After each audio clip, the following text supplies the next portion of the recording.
Good morning students. Welcome to the online class of Montbressier School. Standard 8 में आप लोगों को मैंने चैप्टर 5 पढ़ाना शुरू किया था।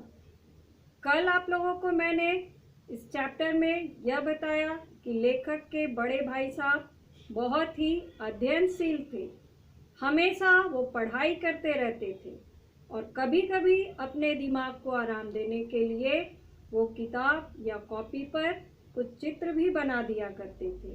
साथ ही साथ कुछ शब्द और वाक्य भी वो लिखते थे। आज हम लोग पढ़ेंगे उससे आगे, तो आप लोग अपने अपने बुक को ओपन कर लीजिए। तो आज आप लोग पेज नंबर 28 ओपन कीजिए। इसमें जो लिखा हुआ है उसे पहले मैं रीड कर रही हूँ, उसे ध्यान से सुनिए। कभी एक शेर को बार बार सुंदर अक्षरों से नकल करते, कभी ऐसी शब्द रचना करते जिसमें न कोई अर्थ होता न कोई सामंजस्य। ये लाइन जो है कल के जो हम लोगों ने लाइन पढ़े थे कि लेखक के जो बड़े भाई साहब हैं वो अपने दिमाग को आराम देने के लिए क्या क्या करते थे। तो कल तो हम लोगों ने पढ़ा कि वो किताब और कॉपी पर चित्र बनाते थे, नए नए शब्द लिखते थे, वाक्य लिखते थे। और आज यहाँ बताया जा रहा है कि वो शेरो शायरी भी लिखते थे। जैसे यहाँ पे कि एक शेर को वो बार बार सुंदर अक्षरों में से नकल करते, एक ही चीज को बार बार लिखते, लेकिन उसमें कोई भी अर्थ नहीं होता और ना ही कोई भी जो सेंटेंस है, वाक्य है, वो एक दूसरे से मिलते थे। उसमें कोई भी सामंजस्य भी नहीं होता, यानी तालमेल बैठता नहीं था।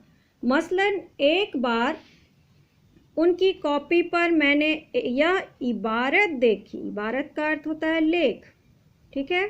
उनकी कॉपी पर एक इबारत देखी। स्पेशल, अमीना, भाइयों भाइयों, दरअसल, भाई भाई, राधे श्याम, श्रीयुत राधे श्याम, 1 घंटे तक, इसके बाद एक आदमी का चेहरा बना हुआ था। मतलब इतने सारे शब्द लिखे हुए थे और उसके बाद एक आदमी का चेहरा बना हुआ था। मैंने चेष्टा की, चेष्टा का अर्थ कोशिश, मैंने चेष्टा की कि इस पहेली का कोई अर्थ निकालूं, लेकिन असफल रहा।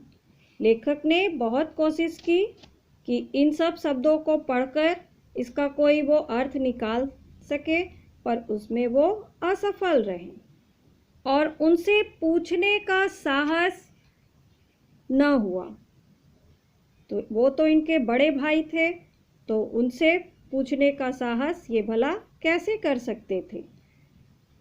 वे 9वीं जमात में थे, यानी वो 9वीं क्लास में, जमात यानी कक्षा, वो 9वीं कक्षा में थे और लेखक 5वीं में। उनकी रचनाओं को समझना मेरे लिए छोटा मोह बड़ी बात थी। मतलब यहाँ पर लेखक यह कह रहे हैं कि इनके भाई बड़े थे और इनसे आगे की कक्षा में पढ़ते थे, तो इसलिए हो सकता है कि उनको ज़्यादा ज्ञान हो और उस वजह से उन्होंने इस तरह की रचनाएं अपने कॉपी में लिख रखी है। तो यहाँ पर वही चीज़ बताया गया कि उनकी रचनाओं को समझना मेरे लिए छोटा मुँह बड़ी बात थी। तो आज के लिए बस इतना। इसके आगे हम लोग नेक्स्ट डे पढ़ेंगे। तब तक के लिए आप लोगों का होमवर्क एक बार फिर से है रिवाइज शब्दार्थ ऑफ चैप्टर 5। Thank you.